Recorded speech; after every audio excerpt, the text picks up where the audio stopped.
Bonjour chers élèves, la séquence d'aujourd'hui porte sur la notion, n'est-ce pas, des fonctions égales et la représentation graphique des fonctions.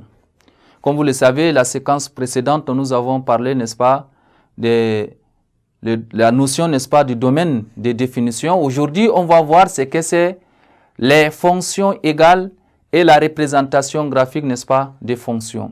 Alors, j'aimerais à ce que chacun de vous va avoir un stylo et un cahier afin de bien prendre note.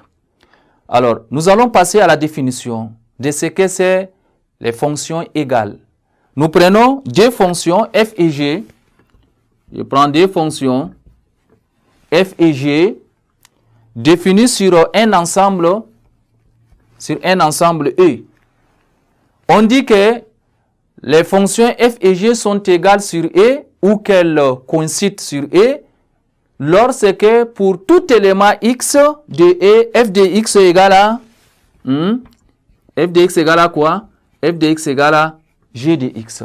Je répète encore, on dit que les fonctions f et g sont égales sur E ou qu'elles coïncident, n'est-ce pas, sur E, lorsque pour tout élément x de E, f de x est ici égal à g de x. Voilà la définition des deux fonctions, n'est-ce pas, égales.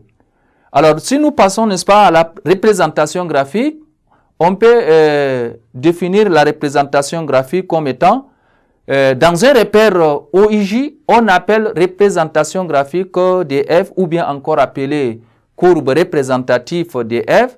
C'est l'ensemble des points M.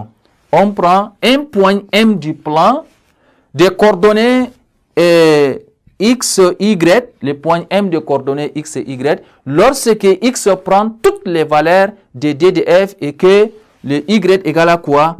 Y égale à f de x. Je répète encore, on appelle représentation graphique de f, ou bien encore courbe représentative de la fonction f. C'est l'ensemble, n'est-ce pas, de ce point M de coordonnées x et y, lorsque x prend toutes les valeurs de d de f et y égale à quoi? Y égale à f de x.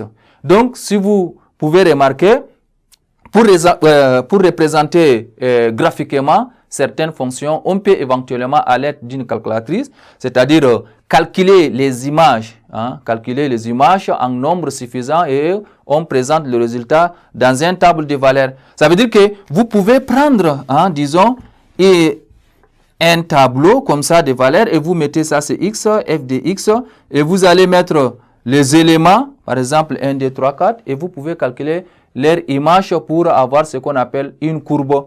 Je vais très rapidement vous présenter une courbe d'une fonction quelconque dans un repère. Si vous prenez un repère orthonormé, on peut même faire à main levée. Vous avez le repère.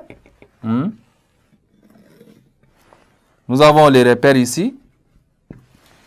Et on va, n'est-ce pas, établir ce qu'on appelle une représentation graphique. Si je fais comme ça, je vais utiliser une autre couleur.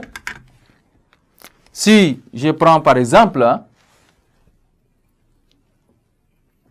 et je vais appeler ça comme la courbe, n'est-ce pas, la courbe CF. Et voilà comment est-ce qu'elle est là, comment on a trouvé. Il se peut que vous pouvez avoir, n'est-ce pas, un tableau de valeurs et vous allez calculer les images et pour obtenir, n'est-ce pas, cette courbe dans un repère orthonormé OIJ. Comme ça, on dit que vous avez déjà représenté graphiquement une fonction quelconque f. Voilà, chers élèves, ainsi prend fin la séquence d'aujourd'hui et à la prochaine séquence.